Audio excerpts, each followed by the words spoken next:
이번 시간에는 요한계시록 제 6강입니다. 6강은 요한계시록 제 4장인데 이 장은 하늘 보좌가 24 장로와 네 짐승들이 묘사가 됩니다. 그리고 셋째 하늘의 그러한 전경이 풍경이 묘사가 되는데 우리가 이 말씀을 사실 그대로 믿고 문자적으로 해석할 적에 많은 은혜를 받을 수가 있습니다. 또 이 성경을 문자적으로 믿는 것이 대단한 축복이라는 사실 또한 알게 되는 것입니다. 그래서 이 사장을 공부할 적에 여러분께서 이것은 실제하는 셋째 하늘이다. 하나님께서 계신 그 보좌가 있는 셋째 하늘이라는 사실을 명심하고 어, 어, 이것을 이 말씀을 마음판에 그대로 받아들일 수 있는 여러분이 되시기를 바랍니다. 4장 1절부터 절별로 가겠습니다. 계시록 4장 1절. 이 일 후에 내가 쳐다보니 보라 하늘에 한 문이 열려 있는데 내가 들은 첫 음성은 나팔 소리 같았으며 내게 말하여 이르기를 이리 올라오라 내가 이후에 마땅히 일어나야 할 일들을 내게 보여주리라 하더라. 또 내가 즉시 영 안에 있게 되었는데 보라 하늘에 한 보좌가 놓여 있고 한 분이 그 보좌에 앉으셨는데 앉으신 분의 용모가 벽옥과 홍보석 같으며 그 보좌를 두른 무지개는 에메랄드 같이 보이더라. 또 그 보좌 주위에는 24 좌석이 있는데 내가 본 그 좌석들에는 흰 옷을 입은 24 장로가 앉아 있고 그들은 금으로 만든 면류관을 머리에 썼더라. 그 보좌에서는 번개들과 천둥들과 음성들이 나오고 보좌 앞에는 7 등불이 불타고 있었으니 그것들은 하나님의 7 영이라. 자, 여기까지 4장 1절에 이 하늘에 한 문이 열렸다는 말씀이 있습니다. 하늘에서 문이 열렸다 하는 것은 어떤 이 세상적으로 변화구로 큰 변화가 있고 또 예수 그리스도의 재림과 연관이 있다는 것을 우리가 알아야 될 것입니다. 그래서 하늘 문이 열리면은 거기서 어떤 존재가 내려오거나 또 올라가거나 그런 일이 있습니다. 그래서 계시록에서는 2번 열리는데 첫 번째는 여기 4장 1절에서 열리고 두 번째는 흰 말을 타고 재림하시는 19장에서 열리는 것입니다. 그래서 나팔 소리 같은 음성이 들렸다. 이것은 물론 주 예수 그리스도의 음성인데 이 나팔 소리 같은 음성은 의미가 있는 것이죠. 그러니까 나팔 소리는 또 휴거와 관련이 있습니다. 그래서 죽은 자들을 일으키는 음성이고 또 살아있는 그리스도인들을 능력 있는 영화로운 몸으로 변화시키는 그러한 능력의 나팔 소리 같은 음성인 것입니다. 그래서 그 사도 요한이 들은 첫 음성이 나팔 소리 같았다고 했고 천사장의 호령과 나팔 소리 하나님의 나팔 소리와 천사장의 음성 호령과 이것이 데살로니가 4장에 보면은 더 자세한 말씀이 있는데 한번 보겠습니다.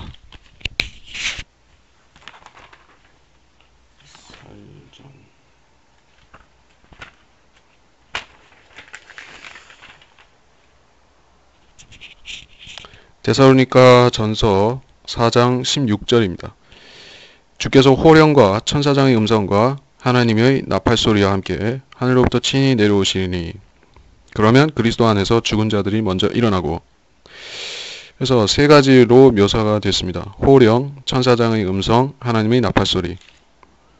그래서 근데 요한이 처음 들었던 것은 나팔 소리 같은 음성이었습니다. 그것이 데살로니가 전서 4장 16절의 그 하나님의 나팔 소리와 같은 그런 음성이었습니다. 그렇기 때문에 첫 음성이 나팔 소리 같고 또 여러 가지가 들리는 것이죠. 천사장의 음성, 호령, 그런 거 여러 가지 소리가 같이 들립니다. 첫 번째 음성은 이리 올라오라는 것이었습니다. 순서상 그렇다는 얘기죠.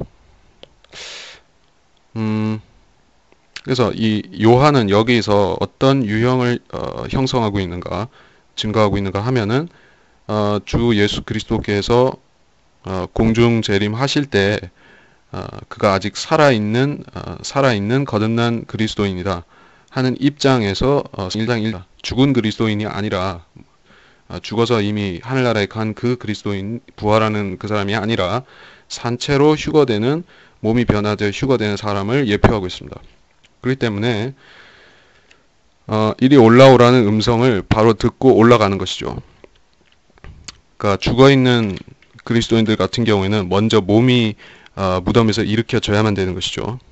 몸이 무덤에서 일어나고 변화가 되고 그런 다음에 올라가는 것이죠. 근데 우리 같은 경우에는 그냥 변화돼서 그냥 올라가는 것이죠.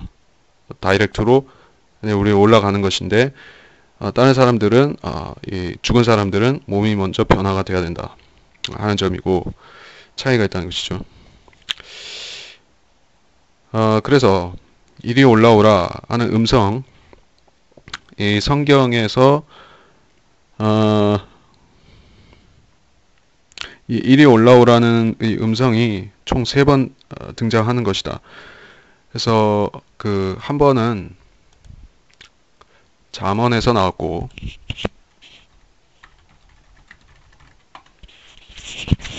잠언 25장 7절에서 한번 등장했었습니다. 이는 내가 이리 올라오라는 말을 듣는 것이 내 눈이 본 통치자의 면전에서 더 낮추어지는 것보다 나음이라.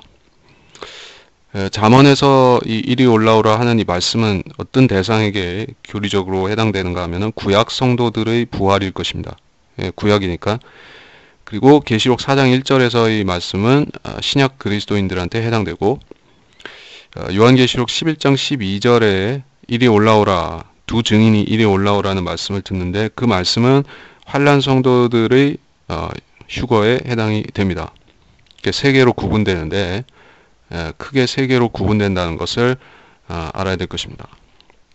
여기서는 그리스도인들이라는 것을 알고 내가 이후에 마땅히 일어날 일들을 내게 보여주리라. 자, 이 단서 구절이 단서 문단이 단락이 붙었기 때문에 개신교 학자들은 요한이 휴거된 것이 아니라 단지 미래를 계시받기 위해서 그런 하나의 가상적인 절차로서 그냥 가상적으로 휴거가 아니라 그냥 뭐라고 해야 되나, 하여튼 환상 가운데서 올라가는 것처럼 그렇게 느꼈다는 식으로 생각하는 것 같습니다. 실제로 올라간 게 아니라는 것이죠. 그러니까는 그 사람들은 셋째 하늘이 어디에 있는지도 사실 모르기 때문에 올라오라는 말을 이해할지 모르겠습니다.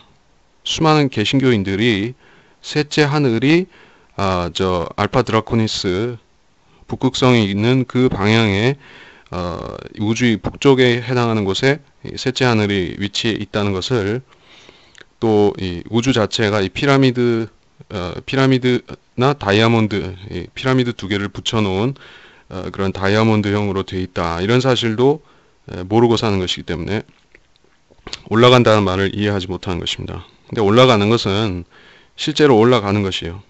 무슨 다른 차원으로 쑥 하고 넘어가는 것이 아니라 물리적으로 위쪽으로 가는 것입니다.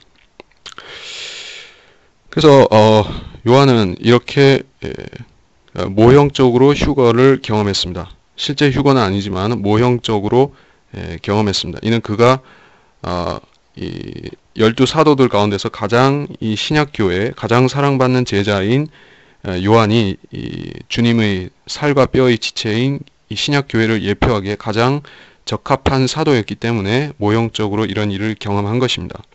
그래서 교회의 휴거를 요한을 통해서 모형으로 보여주시고자 한 것입니다. 다른 사도가 아니라 요한을 통해서. 2절에 또 내가 즉시 영 안에 있게 되었는데 보라, 하늘에 한 보좌가 놓여 있고 한 분이 그 보좌에 앉으셨는데, 자, 그 영 안에 있게 되었다는 말씀은 앞서의 그 1장 10절에서도 나왔던 말씀인데, 내가 주인 아래 성령 안에 있었으며 나팔소리 같은 큰 음성을 내 뒤에서 들었는데, 여기에서는 이 4장 1절에 한 이 체험을 과거형으로 말하고 있죠. 1장에서는. 그래서 이 두 구절에서 확인할 수 있는 1장과 4장에서 확인할 수 있는 사실은 요한은 재림의 날로 끌려 올라갔다는 사실입니다. 여기서 4장 1절에서 휴거를 모형적으로 경험하면서 동시에 이 하늘에 올라가서 7년 대환란을 보게 된 것입니다. 영 안에 있게 되었는데, 그것은 단순히 성령 충만해서 계시를 받았다는 뜻이 아니라 성령께서 그를 들어 올리셔서 셋째 하늘로 데리고 가셨다는 것입니다. 그러니까 우리가 휴거가 이루어질 때는 이런 식으로 되지는 않죠. 영 안에 있게 되었는데, 이거는 사도 바울도 셋째 하늘을 보고 왔는데 그때는 그가 몸 안에 있었는지 몸 밖에 있었는지 나는 모른다라고 했습니다. 그러니까 바울은 그 혼이 셋째 하늘로 간 것은 확실합니다. 그래도 아마 올라갔을 때 이 요한과 유사한 체험을 했을런지 모릅니다. 그래서 이 몸이 변화되기 전까지는 천사의 몸과 같이 또는 예수님의 몸과 같이 성도가 변화되기 전까지는 셋째 하늘에 갈 때 우리 몸을 가지고 그냥 올라가는 것은 불가능합니다. 우리가 현재의 몸을 가지고 셋째 하늘로 그냥 올라갈 수가 없습니다. 물리적으로도 불가능하고 또 이게 원칙적으로도 안 되는 것입니다. 그러니까 구약 성도들 가운데서 아주 예외적인 몇몇 케이스가 있죠. 에녹이라든지 홍수 이전의 에녹이라든지 또 엘리야가 있고 또 모세는 한번 죽었다가 몸이 일으켜져서 올라갔죠. 이렇게 그 자기 자체적인 타고난 몸을 가지고 셋째 하늘로 그냥 올라간 사람들이 있습니다. 근데 이 3명 정도밖에 없는 것이에요. 3명이죠, 사실. 3명밖에 없고, 그것도 모세의 경우에는 이 사탄이 굉장히 반발했었던 것입니다. 그 정도로 이것은 이례적인 일입니다. 그렇기 때문에 우리가 이 현재의 몸을 가지고는 갈 수가 없다. 몸이 변화되어야지만 우리는 몸째로 셋째 하늘로 갈 수가 있는 것입니다. 즉 예수님이 하늘로 가셨듯이 우리도 그렇게 갈 수가 있는 것입니다. 몸이 변화되면 갈 수가 있다. 자, 그리고 하늘에 한 보좌가 놓여 있고 한 분이 그 보좌에 앉으셨는데, 자, 이것은 하나님의 보좌이죠.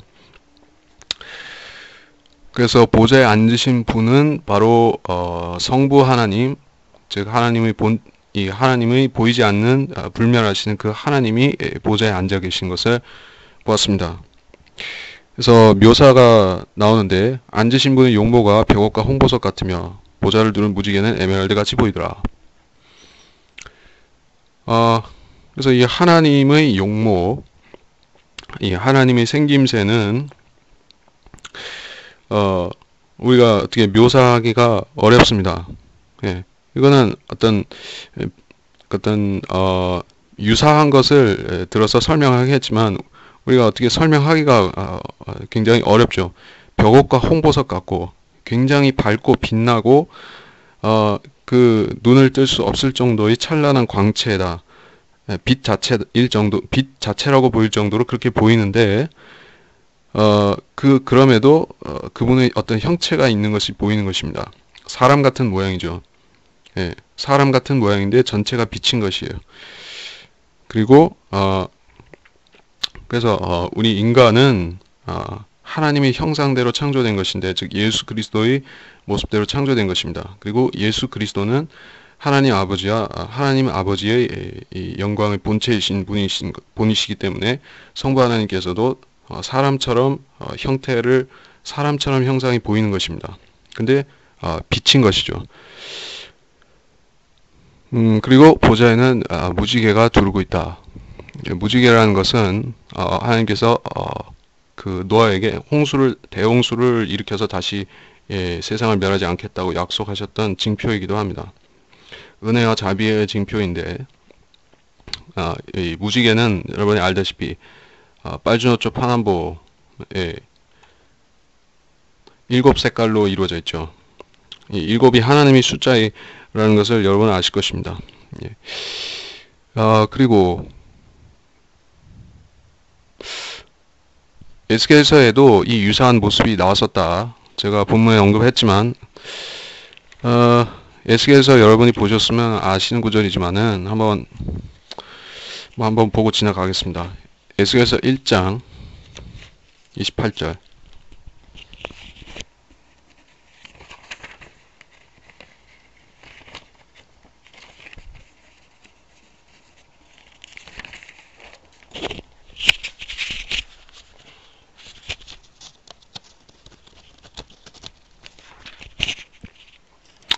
비 오는 날 구름 속에 있는 무지개의 모양처럼 그 주위, 아니, 이게,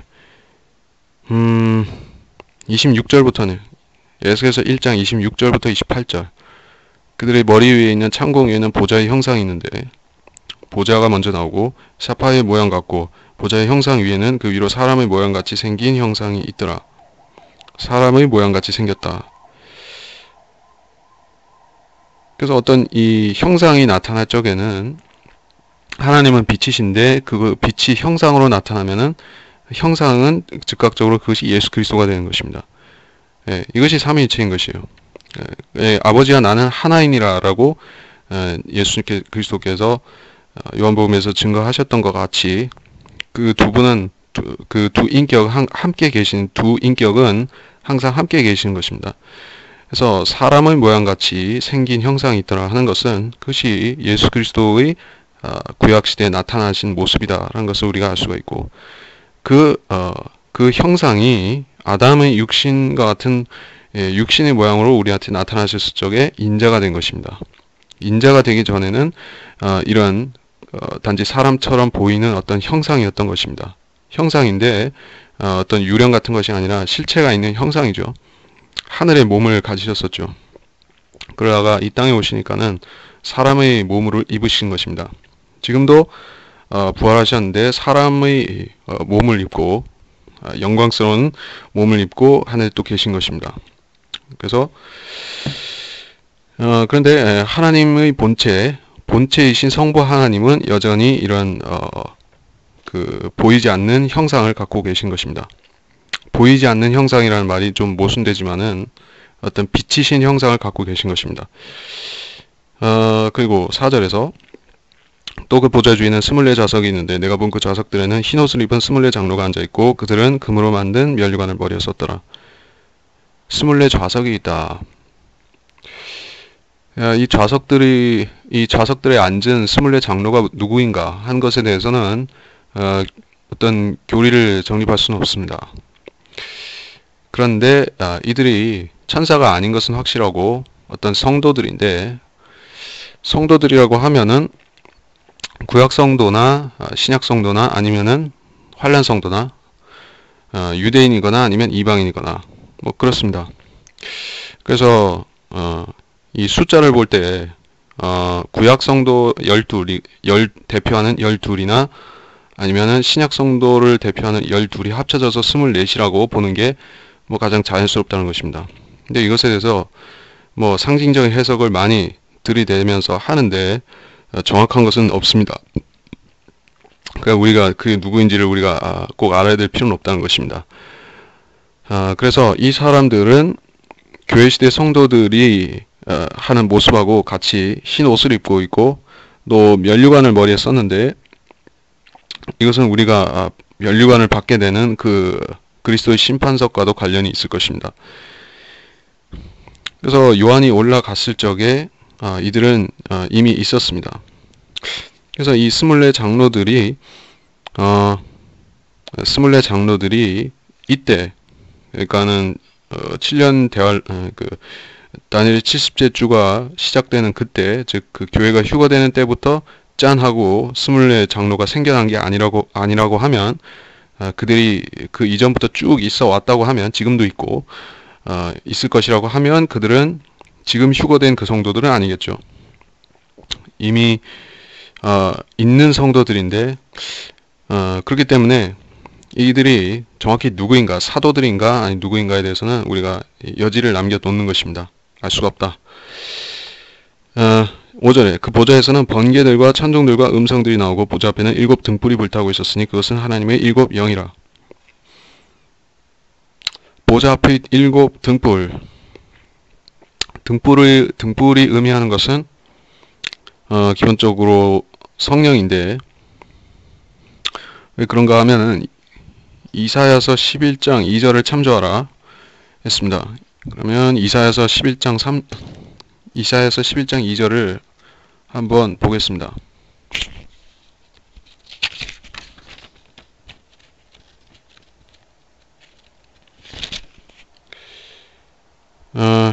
주의 영이 그 위에 머물리니 지혜와 명철의 영이요 계획과 능력의 영이며 지식과 주를 두려워하는 영이라. 지혜와 명철, 계획과 능력, 지식과 주를 두려워하는 영. 지식의 영, 주를 두려워하는 영. 그렇게 해서 총 셋, 넷, 다섯, 여섯. 여기서는 6가지 묘사가 되어 있는데 주의 영은 7영이다 하는 말씀이 이 구절하고 관련이 있고 또 그 등불이라는 것은 그 마태복음 25장에서 열 처녀가 등불을 갖고 있었는데 그 등에 기름이 있는 현명한 처녀가 있고 기름이 떨어진 어리석은 처녀 5처녀가 있었습니다. 거기서 등불은 이 성령을 뭔가 의미하는 것이 있었습니다. 그래서 등불이라는 것은 성령이다. 하나님이 7영은 즉 성령을 말하는 것이다. 여러분이 그렇게 하시면 되고 6절에서 보좌 앞에는 수정과 같은 유리 바다가 있고 그 보좌 가운데와 그 보좌 주위에는 앞뒤로 눈이 가득한 4짐승이 있더라. 보좌 앞에는 수정과 같은 유리 바다가 있고 수정과 같은 유리 바다. 자, 이게 어떤 의미가 있는가 하면은 절대 영도라는 개념이 있습니다.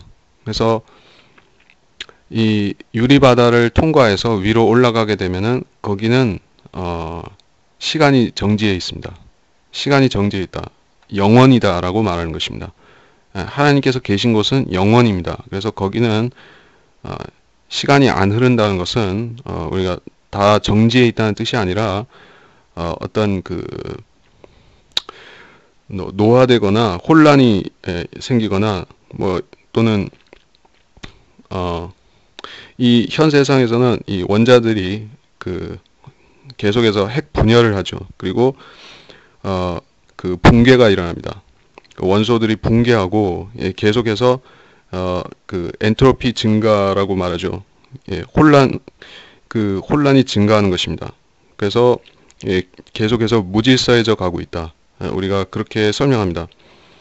근데 이 현 우주는 그러한데 이 유리바다 위에 있는 그 세상은 정지해 있는 것입니다. 그래서 거기에 존재하는 피조물들은 늙거나 죽지 않는 것입니다. 예. 그래서 좋은 쪽으로 그 시간이 정지해 있다는 것입니다. 좋은 의미로서. 그래서 이 셋째 하늘 아래에 있는 세상을 우리가 둘째 하늘과 첫째 하늘이라고 부르고 유리바다 위에 있는 세상을 하나님의 보좌가 있는 셋째 하늘 또는 시온산 이렇게 말하는 것입니다. 유리바다에는 그 유리바다 밑에는 또 물이 있죠. 그 위가 얼어 있고 그 밑은 물입니다. 그래서 이것이 성막에서 설명하자면은 성소와 지성소를 나누는 경계가 바로 이 유리바다가 되고 휘장에 해당하는 부분이 그 유리바다라는 것입니다. 그 휘장이 그 30cm인가 그렇게 두껍죠. 그래서 이 유리바다도 엄청나게 두꺼운 것입니다. 우리가 알 수가 없지만은 이 유리바다를 통과해서 올라가려면은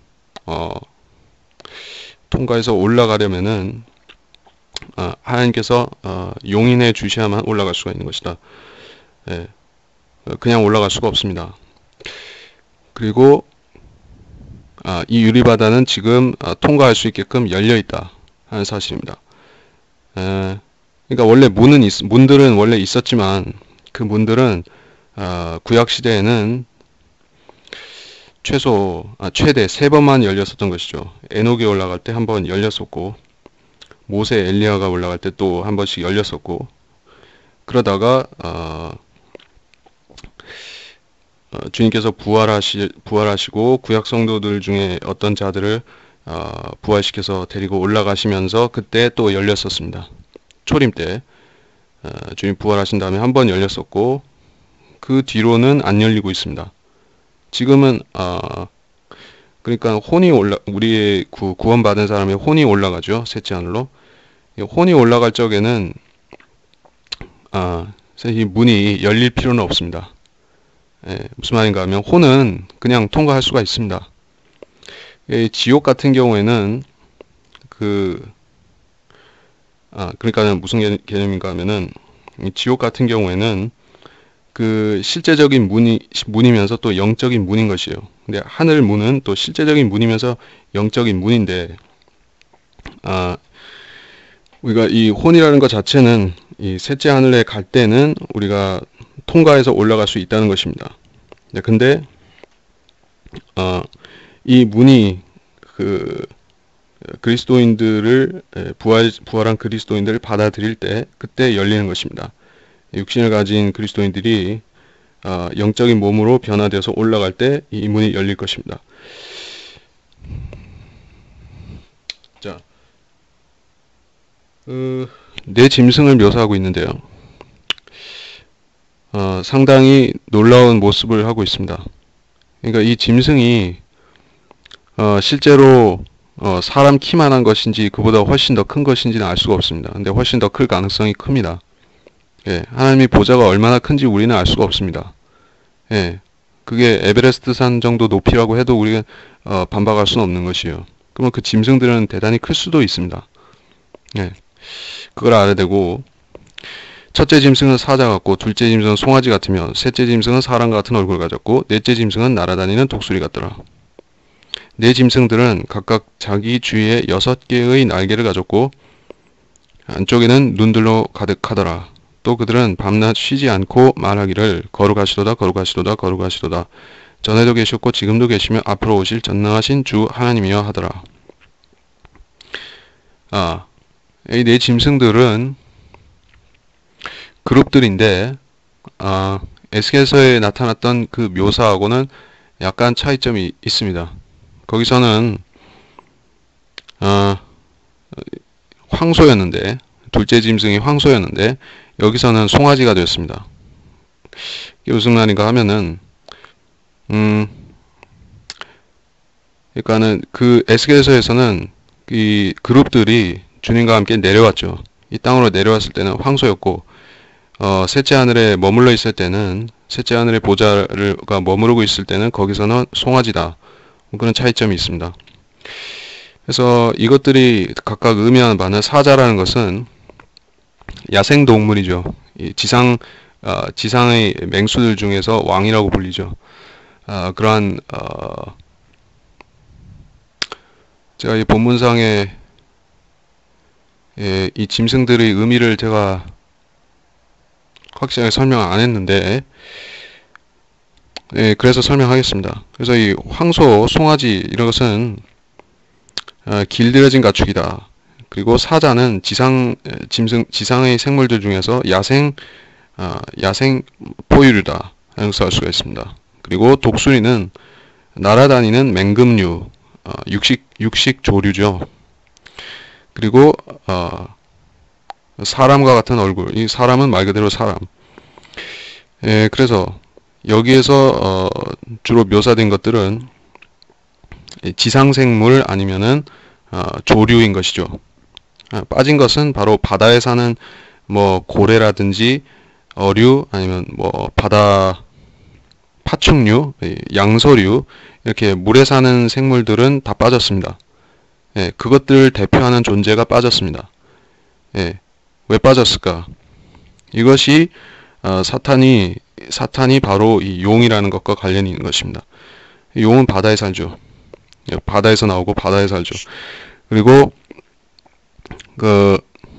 이 계시록에 보면은 개구리 같은 더러운 영이 거짓 선지자와 사탄과 적그리스도 입에서 나온다는 묘사가 있죠. 이 개구리라는 것이 또 이 불결한 짐승이고 율법에서 또 이집트에서 이 개구리 재앙이 있었죠. 이것이 더러운 영을 예표하는 것입니다.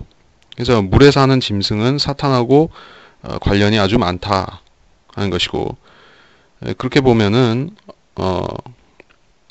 예수 그리스도를 무슨 물고기 표시를 해가지고 초대교회가 아니라 로마 박해를 받을 때 예수님을 이 물고기 표시를 해서 이렇게 암호로 교환했다라고 말하는데, 지금 조금 어폐가 있는 것이 예수님이 물고기가 아닌 것이에요.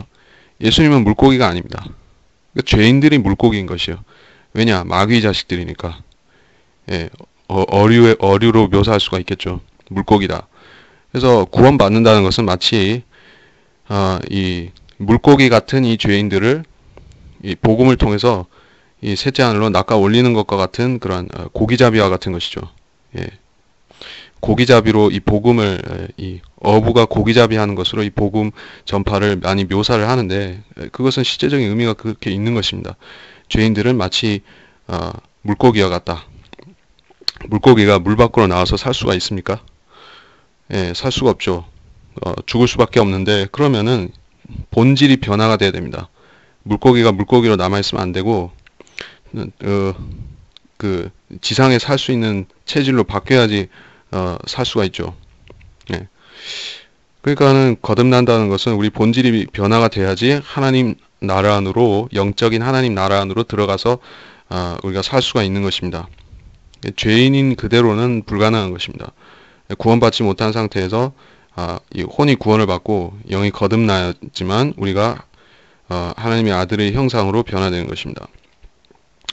그렇다는 것이고, 그래서 이 물고기가 빠졌고 어류가 여기 통째로 없는데, 예, 그래서 이것은 타락한 다섯 번째 그룹, 덮는 그룹인 사탄을 예표하는 것이, 사탄이 그 자리에서 빠졌다는 것입니다.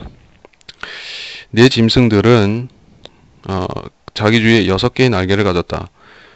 예, 날개들이 있습니다. 날개들이 있는데 이들의 날개는 실제로 나는 용도로 쓰지는 않는 것입니다. 에스겔서에서 보면은 이 그룹들에 대한 묘사가 나오는데, 이들이 날개를 퍼득여 가지고 날아다니지는 않습니다. 이렇게 날개를 쭉 펴면은 그 편 상태 그대로 움직이는 것이요. 그 날개를 접으면은 그냥 있는 것이고 머무르는 것이고, 그래서 실제로 뭔가 퍼득여서 날 필요는 없죠. 당연히 이 그룹이 만일에 우주를 나는 광경을, 이 우주를 날아서 만일에 이 땅으로 내려오는 광경을, 에스겔서 같은 광경을 한번 생각해 본다면은 이 우주 공간에 날개를 퍼득여서 날 필요가 없죠. 거기는 공기가 차 있지 않으니까는 공기 힘을 밀어 가지고 이동하는 게 아니지 않습니까? 또 실제로 그 거리라는 것이 그럴 수도 없는 것이고, 날개를 가지고 나는 것이 아니에요. 날개라는 것은 여기서 어떤 영광의 상징이고 그런 것이지, 이 날개를 퍼덕거려서 나는 것이 아니다. 그리고 천사들도 그 날개가 당연히 없지만 날 수가 있습니다. 천사들은 그 하늘의 몸을 가졌기 때문에 날 수가 있는 것이, 날개 없이도 날 수가 있다.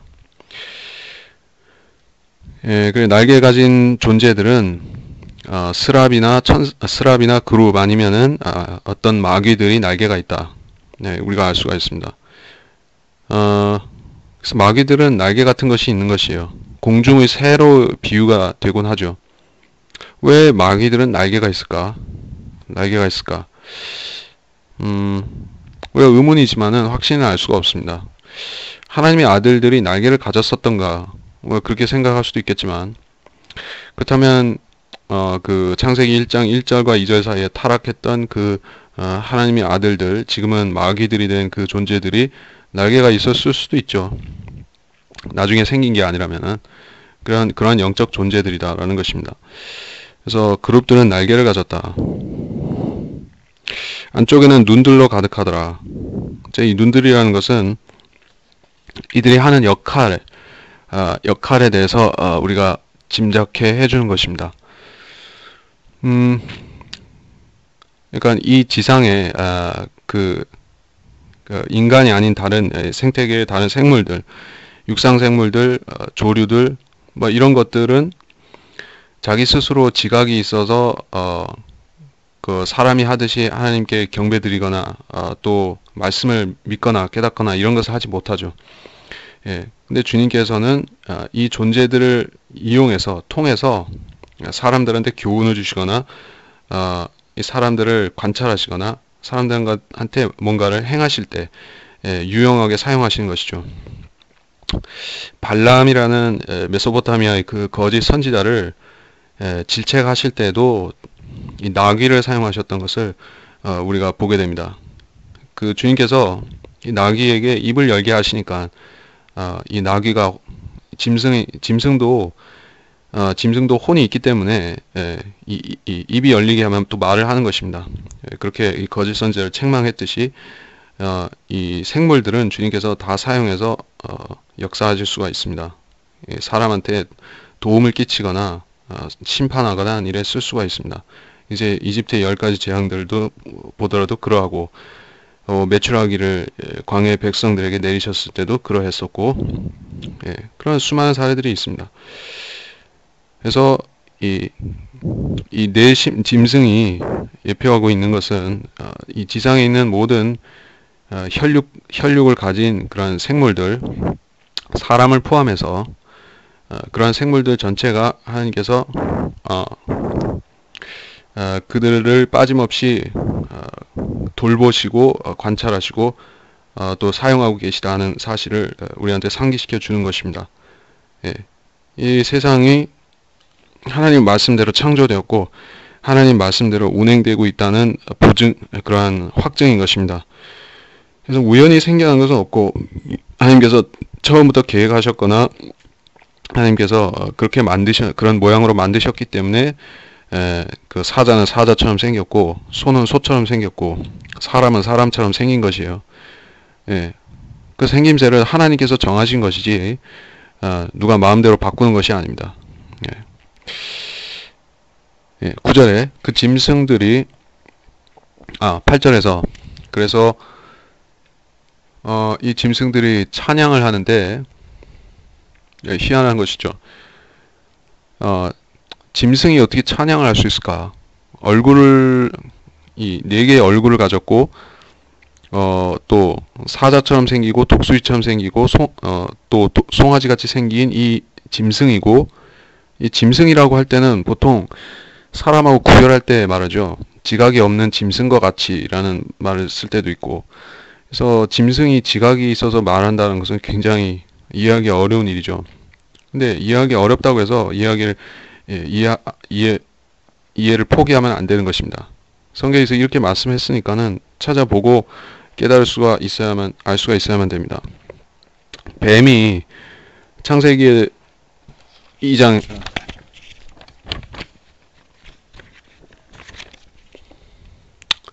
창세기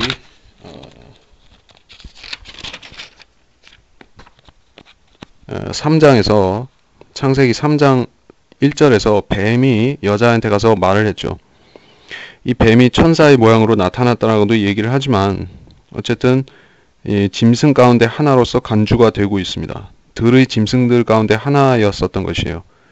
그러니까 사탄도 사실은 하나의 짐승으로 간주가 되는데 그 짐승에도 불구하고 엄청난 지혜가 있죠. 다니엘을 능가하는 대단한 지혜와 지식을 갖고 있습니다. 책략을 갖고 있습니다. 보통 짐승이 아니죠. 그래서 짐승을 지각이 없다라고 생각하면 안 되는 것이에요. 그 사람이 아니면서 즉 짐승이면서 지각이 있는 존재가 또 있는가, 사탄 말고 또 있는가 하면은 또 하늘에 있는 그러한 마귀들, 또 땅속에서 올라오는 또 마귀들이 있죠. 계시록에 앞으로 나오겠지만은 그러한 여러 마귀들이 있습니다. 하늘에서 내려오는 마귀들은 외계인 같이 보이고 땅속에서 올라오는 마귀들은 메뚜기처럼 보이고 그렇죠. 근데 그것들이 다 지각이 없는 존재가 아니라 사람보다 영리하다는 것입니다. 마귀도 그렇기 때문에. 그래서 사람이 다른 짐승보다 나은 게 뭐가 있는가? 우리가 그거를 알아야 될 것입니다. 사람이 만물의 영장이다라고 그런 과학자들이나 인본주의자들이 그렇게 사람의 이 대단한 존재라고 생각하는데 사실은 이 인간들이 가장 자기들에게 뛰어나다고 자부심을 갖는 그러한 이 세상을 깨닫는 지식, 그런 자아의식, 그리고 뭐 언어, 뭐 이런 것까지도 사실은 다 하나님께서 필요하면 사자한테도 그런 것을 주실 수가 있고, 다른 짐승들한테도 나눠 주실 수가 있는 것이요. 근데 사람이 특별해서 사람한테만 주신 것이 아니라 사랑하시니까 사람한테 주신 것이에요. 또 목적이 있으니까 주신 것이에요. 이거를 오해하면 안 되고, 내가 잘났기 때문에, 내가 이 우주에서 가장 똑똑한 존재라든지 이런 생각을 하면 안 되는 것입니다. 예, 그것이 교만이고, 사탄이 자기 본분을 벗어난 까닭이 바로 자기가 특별한 존재라고 생각하는 그 교만이었던 것입니다. 예, 그래서 하늘에 올라가면은 놀라운 것은 이러한 각종 짐승의 얼굴들을 가진 이 그룹이라는 존재가 하나님을 찬양하고 있다는 것입니다. 예. 그 짐승들이 보좌에 앉으시어 영원 무궁토록 살아계신 분께 영광과 존귀와 감사를 드릴 때 24 장로가 보좌에 앉으신 분 앞에 엎드려 영원 무궁토록 살아계시는 분께 경배하며 그들의 면류관을 그 보좌 앞에 던지며 말씀드리기를 24 장로가 또 이 보좌에 앉으신 분 하나님 앞에 엎드려서 영원 무궁토록 살아계시는 분 하나님 앞에 경배하고 그 면류관을 보좌 앞에 던졌다. 이 말씀이 나옵니다. 이들이 면류관을 왜 던져야만 했을까? 주님께서 이들한테 면류관을 주셨겠죠. 면류관을 어떤 의미로 주셨을까 하는 것은 이들이 통치할 자격을 갖춘 성도들이라서 주셨을 것입니다. 그래서 이들의 통치권은 주님이 주신 것이에요. 또 주님께서 걷어 가실 수도 있지만은 여기서 걷어 가시는 것은 아닙니다. 그래서 이들은 이제 위대한 일을 이 주님께서 이 땅에 베푸실 역사상 가장 위대한 한 가지 사건을 앞두고 있는 것입니다. 이 세상에서 가장 대단한 사건이 앞으로 있을 그 주님의 지상 재림과 이 땅에 주님이 통치하시는 왕국을 세우는 일이 바로 가장 위대한 일입니다.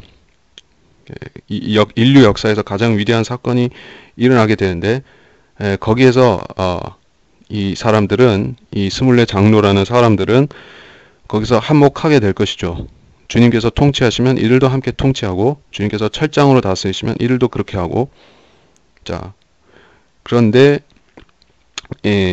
세상 사람들은 출세하면 뭐라고 하냐면은 출세하면 자기 과거를 잊어버리죠. 처음엔 안 그렇다가 왕들도 항상 그래 예전에 왕들도 항상 그랬었습니다. 위대한 왕이고 인격이 좋고 그런 거하고 상관없이 처음에는 하나님께서 나한테 이걸 주신 것이다. 그래서 이 고대의 이 고대 왕들은 왕권을 하나님께로부터 하늘에서 받았다라고 고백하면서 처음에 겸손하다가 나중에 잊어버리면은 어떻게 되냐면 폭군이 되는 것이죠. 자기가 잘나서 자기 힘으로 이 백성을 지배하는 줄로 아는 것이에요. 그래서 내가 잘났고 내 집안이 잘났고 그래서 내가 이 왕국을 세웠노라. 그러다가 느부갓네살 왕은 하나님으로부터 엄청난 책망을 받고 그 소처럼 풀을 먹으면서 정신을 잃고 살게 되었던 것입니다. 또 자기가 위대하다고 생각하고 자기가 신이라는 말을 듣는 것을 당연시 여겼다가 이 헤롯 왕은 이 벌레가 먹어버린 것입니다. 그래서 그런 전례들을 생각해 본다면은 이 24 장로가 이런 절대 복종의 표시를 주님 앞에 하는 이유가 무엇이겠습니까? 성경적인 원리가 한 가지 있습니다. 누구든지 높아지려고 하는 사람은 낮아지고 낮아지려고 하는 사람은 주님께서 높여주신다는 말씀을 복음서에서 많이 하셨습니다. 우리가 높아지려고 하면 낮아져야 된다. 주님께서 몸소 그것을 실천해서 보여주신 것입니다. 주님께서 이 땅에 오셔서 가장 낮은 위치까지 가지 않으셨으면은 지금과 같은 그런 낮아졌다가 높아지신 그런 모범 사례를 안 보여주셨겠죠. 근데 주님 자신이 그러한 사례를 사람들 앞에 보여주신 것입니다. 왜 보여주셨는가 하면은 우리도 똑같이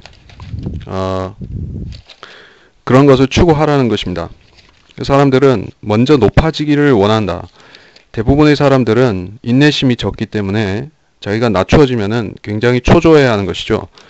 예, 이 세상적으로도 그렇고 뭐 교회에서도 항상 그런 것입니다. 그래서 내가 뭔가 큰 일을 해야지, 큰 일을 해야지 이런 생각에 사로잡혀서 자기한테 큰 일을 안 시켜주면은 굉장히 섭섭한 마음, 서운한 마음을 가지고 자기 가치를 알아줄 곳을 찾아다니는 것입니다. 사람들의 생각이 그런데 하나님의 생각은 다르다.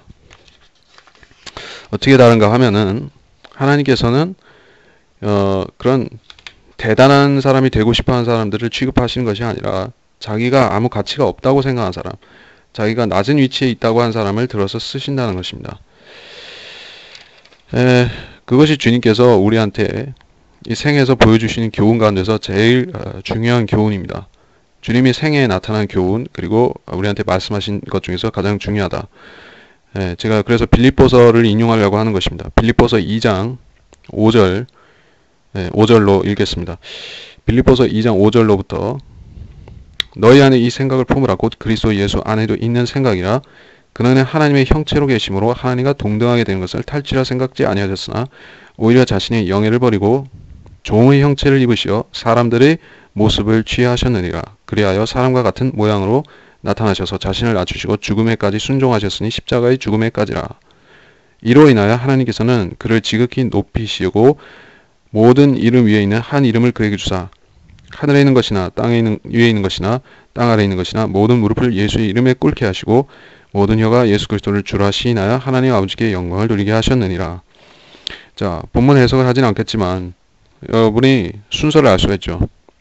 높은 보좌에 앉아 계셨던 분이 사람의 형상이 되셔서 매우 낮아지셨습니다.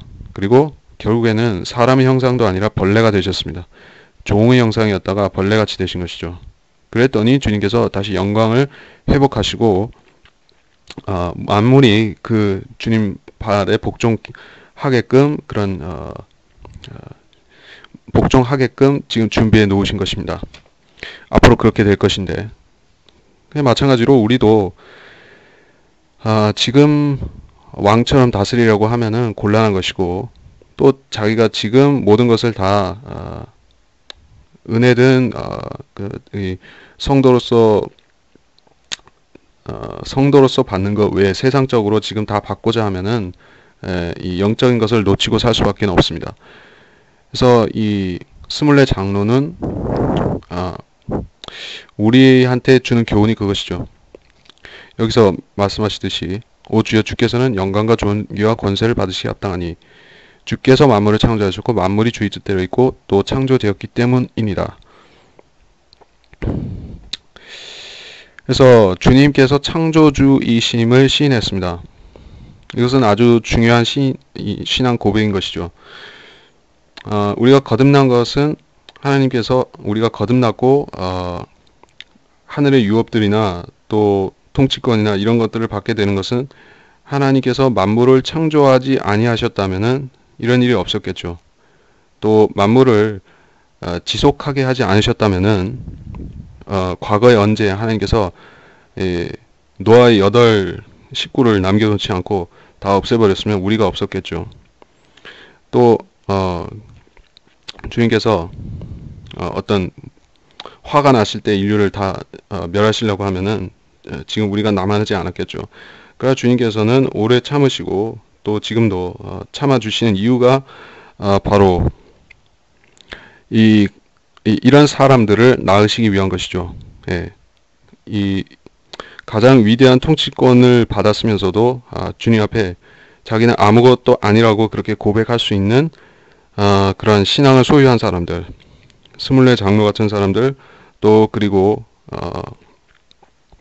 그리스도인, 신실한 그리스도인을 만드시기 위해서 주님께서는 이 만물을 붙잡고 계신 것입니다. 그렇게 해서 이번 시간은 마무리를 짓겠습니다. 그래서 4장에 대해서 정리하면서 해야 될 말은 휴거에 대한 구절이 나왔고 이 구절에 대해서는 제가 봤을 적에는 이 구절에 대해서는 개신교 쪽의 사람들은 거의 이 구절을 인정 안 하죠. 휴거에 대한 소망을 우리가 뭐 데살로니가 전서를 통해서도 할 수 있고, 뭐 고린도 전서를 통해서도 할 수 있고, 여러 말씀들이 있지만은 특별히 왜 계시록인가 하면은 이 계시록은 전적으로 미래적인 책이죠. 그리고 앞으로 우리 시대의 끝에 일어날 사건에 관해서 가장 확실하게 직접적으로 이것이 역사에 일어날 사건이라는 것을 우리가 어떻게 확인할 수 있겠습니까? 그래서 이 계시록이 역사적으로 앞으로 미리 쓰여진 역사로서 일어날 사건이라고 할 때 우리가 휴거라는 것을 현실로 받아들여야 되겠습니까? 아니면은 단지 우리의 희망사항 같은 것으로 생각하겠습니까? 하나님께서는 우리가 쓸데없는 희망을 품으라고 하신 것이 아니라 확실한 소망을 근거를 갖고 주신 것입니다. 그래서 이 말씀을 우리가 이해 못하겠으면은 왜 내가 이해를 못하는가? 나는 왜 이 말씀을 휴거로 받아들일 수가 없는가? 왜 나는 이게 자꾸 다른 생각이 드는가 하는 것을 점검해 보면은 나의 신앙의 뿌리가 성경적으로 세워진 것인가? 아니면은 사람들이 교리 위에 세워진 것인가? 사람들이 어떤 세상 풍조 같은 것에 의존해서 세운 것인가 한 것을 확인해 봐야 되는 것입니다. 예. 그러니까 종교인들이 가르치는 것들, 또 은사주의자들이 가르치는 체험 같은 것들은 아무짝에도 쓸모가 없는 것입니다. 그것들은 성경에서 어떤 것들을 짜집기해서 말할 수는 있어도 우리한테 소망을 주기에는 전혀 소용이 없는 것입니다. 예, 성경적으로만 우리가 설명해야만 우리가 미래에 대해서 소망을 가질 수가 있습니다. 휴거에 대해서 소망을 가질 수가 있는 것이에요. 그렇지 않으면은 의심만 불러일으키게 되는 것이고, 이 세상에 많은 이 거짓 예언자들이 주는 것은 불안감이거나 또 의심인 것입니다. 말씀을 의심하는 것이에요. 예. 때를 미리 정해놓고 휴거를 기다린다 하는 것이 왜 나쁜 일이겠습니까? 그게 꼭 나빠야 될 이유가 무엇이 그것이 반드시 나쁘다는 이유인가 하면은, 때를 정해놓고 기다리게 되면은 결국에는 그것이 안 이루어질 적에 그 거짓 소망이 결국에는 실망이 되고 이 성경까지 도매금으로 안 믿게 되는 것입니다. 자기가 이 거짓말하는 이 마귀 종들한테, 사기꾼 은사주의자한테 속아놓고서 성경이 틀렸다고 성경을 탓하게 되는 것입니다. 하나님을 탓하게 되는 것이죠. 마귀는 그렇게 지금 사람들이 다시 오시는 예수 그리스도를 기다릴 수 없게 그렇게 소망을 흐려놓는 것이 여러 가지 수단을 사용하는 것입니다. 그렇기 때문에 우리가 휴거의 소망을 굳건히 해야 된다. 그리고 셋째 하늘의 실체에 대해서 우리가 성경에서 말씀하시는 정도만큼은 우리가 확실히 알고 있어야만 된다는 것입니다. 우리가 이러한 여기 나타난 이 묘사들을 우리가 문자 그대로 받아들일 수 있어야만 됩니다. 이해를 하건 이해를 잘 못했건 간에 유리바다도 또 이 보좌도 내 짐승도 실제로 다 있는 존재라는 것을 믿을 수 있어야만 됩니다. 우리가 성경을 다 하나님 말씀으로 믿었다고 하면 이런 거를 사실대로 믿는 데 있어서 아무 장애물도 없습니다. 더 큰 것도 믿을 수 있는데 이런 걸 못 믿을 리가 없습니다. 근데 거듭나지 못한 사람들, 또 성경을 문자적으로 믿는 것을 안 하는 사람들은 이런 구절이 아주 받아들이기 어려운 것입니다. 결국엔 거부하게 되는 것이죠. 그래서 거부하는 사람들은 자기 자신한테서 이유를 찾는 대신에 이 성경 탓을 하는 것이고, 성경이 난해하다느니, 이것은 묵시록이라느니, 왜 이렇게 어렵냐느니, 이러한 말을 가지고 변명을 하는 것입니다. 변명을 해서는 안 되고 사실 그대로 믿어야 됩니다. 믿으면은 하나님께서 이해할 수 있게끔 도와주십니다. 그래서 이 네 짐승들은 하늘에도 실제로 있고 24장로도 있고, 또 주님께서는 이런 것들을 보여주시면서 우리가 산 소망을 가지고 살아야 되는데, 우리 소망이 바로 이 셋째 하늘에 있고 새 예루살렘에 있다는 것을 우리한테 증거로 보여주시는 것입니다. 그렇게 소중한 말씀이라는 것을 알고 다음 시간에도 또 이어나가겠습니다. 감사합니다.